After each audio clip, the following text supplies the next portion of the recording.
Hello guys, welcome to the video of building new house price predictor using linear regression. In this project, our aim is to develop a machine learning model using linear regression to predict the monetary value of a new house. The dataset which has been used is Boston House price dataset. I have divided this project into 5 simple steps, starting with data pre-processing, after which we get the data in the shape which we require for building the model. And the second step is normalizing the data. And after that, splitting the data into training and test set. Training set will be used for developing the model, and the test set will be used for testing it. Then the fourth step will be training the model using linear regression, and the fifth step finally will be prediction using the test dataset. So firstly, we input all the libraries required for developing the product, as you can see. Then we import the Boston House dataset, which is already available in the sklearn library, as you can see. Then this is a description of the Boston House dataset. This dataset consists of total 506 instances, that is 506 data points, and total of 13 independent attributes, and the 14th attribute target being dependent one. These are the 13 dependent attributes, and using this we will be predicting the target value or the price of the new house. Now using features sorted, we can get see the first few rows of the features dataset. Similarly for the target.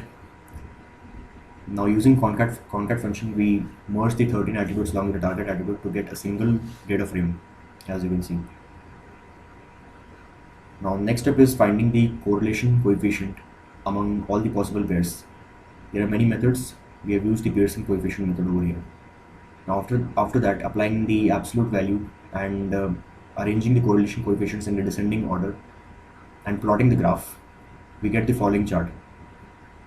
And you can see that the attribute LSTAT has the maximum correlation coefficient above 0.7, and the attribute CHAS has the least correlation coefficient. That means that the target value will vary more frequently with LSTAT. But it is more sensitive to the LSTAT attribute among all the attributes.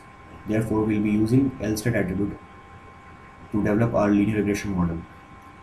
So our pre-processing step is complete. The second step is normalizing the data.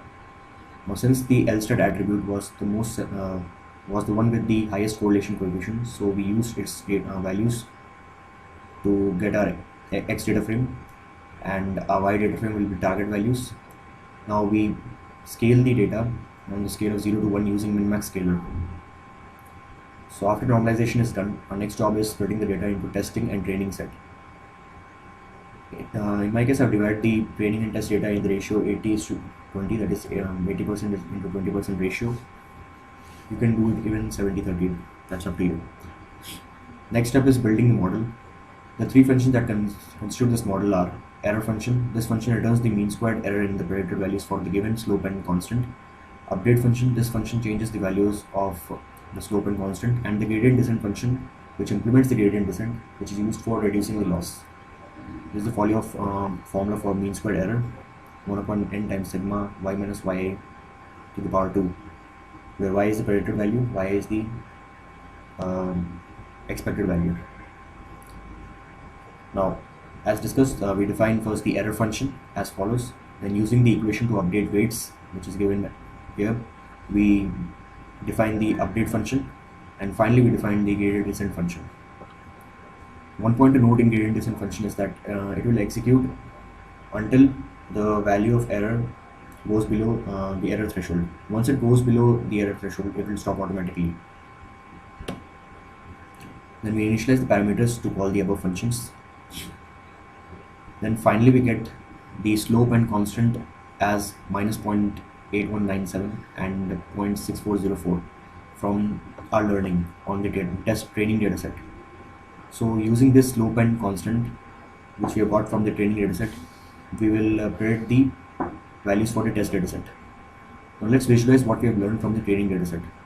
So we use the regression line plot to plot the expected and the predicted training dataset.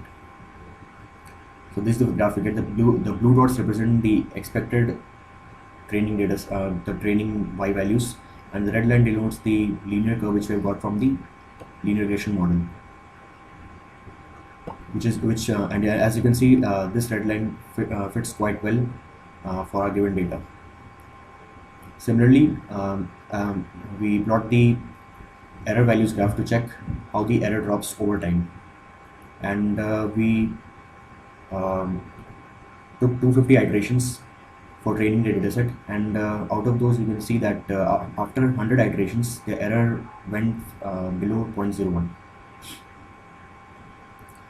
Then the final step after training is prediction of the model using the test dataset. Now since our model has been developed, now we'll use that model to predict the y values for the test dataset.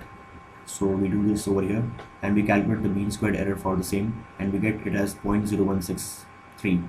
That means 1.63% error, which is quite low. Now same as we did in the case of training dataset, we plot the uh, target values for the expected test dataset and the predicted values, and we get this following curve, and you can see that the expected y values and the predicted y values from the test dataset which we have got is fitting quite well. Now you can observe that the scale is still from 0 to 1, so we need to revert back the normalization to obtain the actual house prices. We do that using inverse transform function, and after applying it we get the following result. Few rows have been printed for your analysis, and you can see this is the target house price in $1,000 and this is the predicted house price in $1,000 for the test dataset. Thank you.